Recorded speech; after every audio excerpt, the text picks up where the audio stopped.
Pozdrav ljudi, dobrodošli u novi video i evo nas sa novim squad builderom.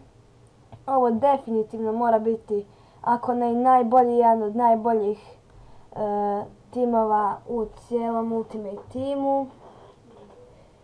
95 ocjena, napravio sam i klupu kao što vidite, samo ovo, to je i klupa. Pa dajmo odmah početi s timom, znači na golu je Team of the Year Neuer, najbolji golman. Onda obrana je Team of the Year Ramos i Team of the Season Boateng, ono stvarno ne znaš koji je bolji. Onda na LB imamo Marcela i to Team of the Season, stvarno super igrač.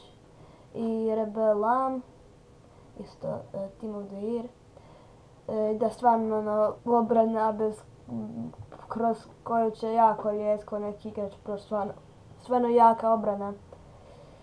Onda u sredini imamo Team of the Year Iniestu,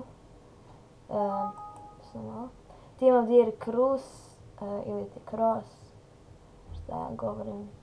I u sredini Man of the Match Rakitic.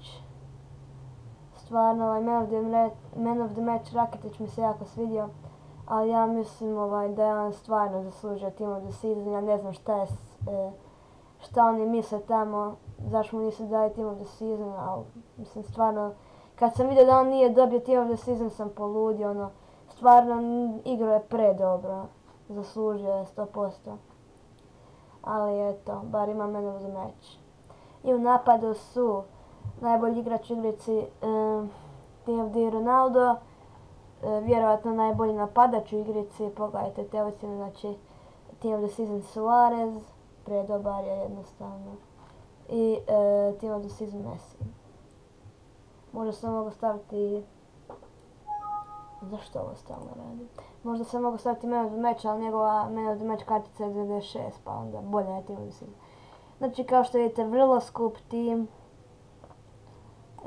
ali baš je skup.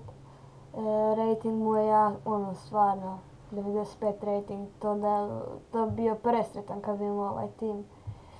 I da, znači ovdje to je klupa, kao što vidite, svi su dobri igrači. I da, to je to. Hvala što ste pogledali video i vidimo se uskoro.